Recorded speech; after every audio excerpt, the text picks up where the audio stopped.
कुरुक्षेत्र के रणभूमि में दो महान सेनाएं, पांडव और कौरव, एक दूसरे के सम्मुख खड़ी हैं। संपूर्ण वातावरण गंभीर और तनावपूर्ण है। शंखों की गर्जना, नगाड़ों की गूंज और घोड़ों तथा हाथियों के टापों से रणभूमि भर गई है। अर्जुन, पांडवों के श्रेष्ठ धनुर्धर, अपने रथ पर विराजमान हैं। उनके रथ के सारथी हैं श्री कृष्ण, जो मित्र, मार्गदर्शक और आध्यात्मिक सहायक हैं। युद्ध प्रारंभ होने के समय अर्जुन श्री कृष्ण से कहते हैं, हे केशव, कृपया मेरा रथ सेनाओं के मध्य ले चलो।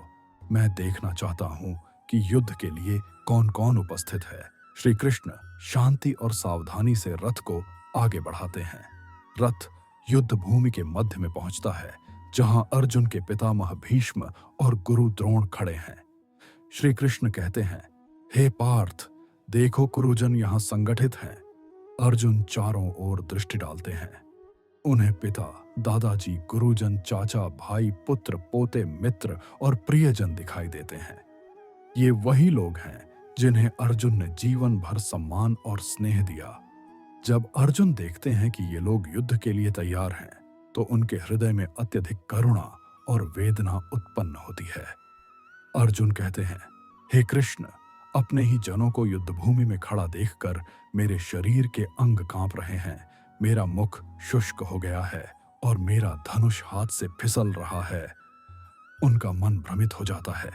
वे आगे कहते हैं, मैं केवल दुख देखता हूं। हे कृष्ण, न मुझे विजय की इच्छा है, न राज्य की, न सुख की। यदि वही लोग जिनके लिए हम राज्य चाहते हैं यहां मरने को तैयार हैं, तो राज्य का क्या लाभ। वे अपने पितामहों, गुरुजनों और संबंधियों की ओर देखते हुए कहते हैं, मैं इन्हें मारना नहीं चाहता। यदि वे हम पर आक्रमण भी करें तो भी मैं हथियार नहीं उठाऊंगा।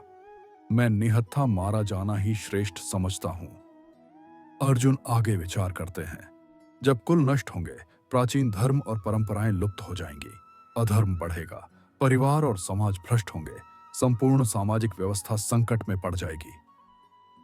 अर्जुन का हृदय अत्यधिक शोक और विस्मय से भर जाता है। वे अपना धनुष और बाण नीचे रखते हैं, रथ की सीट पर बैठ जाते हैं और मानसिक तथा भावनात्मक रूप से युद्ध करने में असमर्थ हो जाते हैं। अध्याय 1 का सार।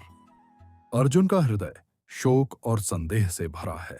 वे युद्ध करने से इनकार कर देते हैं। यह अर्जुन का सबसे बड़ा मानसिक और नैतिक संकट है। अर्जुन विषाद योग। आधुनिक जीवन में उपयोग, मॉडर्न पीओवी। अध्याय 1 केवल युद्ध भूमि की कथा नहीं है। यह हर उस व्यक्ति की कथा है जो जीवन में भावनात्मक संकट और निर्णय की उलझन में होता है। अर्जुन के अनुभव आज भी प्रासंगिक हैं। अत्यधिक चिंता और मानसिक तनाव, शरीर कांपना, मुंह शुष्क होना, भय, घबराहट और भ्रम। आज के समय में ये वही लक्षण हैं जो लोग तनाव, जिम्मेदारियों और सामाजिक दबाव में महसूस करते हैं। हृदय और कर्तव्य का संघर्ष। अर्जुन पूछते हैं, यदि प्रियजन खो जाए तो विजय और सफलता का क्या अर्थ। आज भी लोग अपने परिवार और करियर के बीच उलझे रहते हैं। माता पिता और बच्चे दूर हो जाते हैं, मित्रता टूटती है, पेशेवर दबाव मानसिक शांति छीन लेता है। धर्म संकट और नैतिक उलझन। अर्जुन नहीं जानते कि क्या उचित है। आज भी लोग सही निर्णय लेने में असमर्थ होते हैं। किसी भी निर्णय में अपराध बोध का अनुभव होता है। वे कर्तव्य भावनाओं और सामाजिक अपेक्षाओं के बीच खो जाते हैं। संकट में टूटना और पुनर्जागरण जैसे अर्जुन ने अपना धनुष गिराया।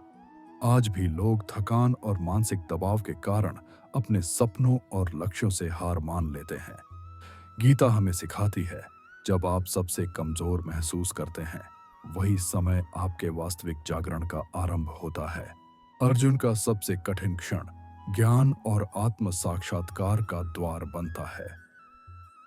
अध्याय 1 का संदेश, आप गलत नहीं हैं, आप कमजोर नहीं हैं, आप अपने जीवन के महान परिवर्तन की शुरुआत पर हैं। जब हृदय टूटता है, तभी दिव्य ज्ञान प्रवेश करता है।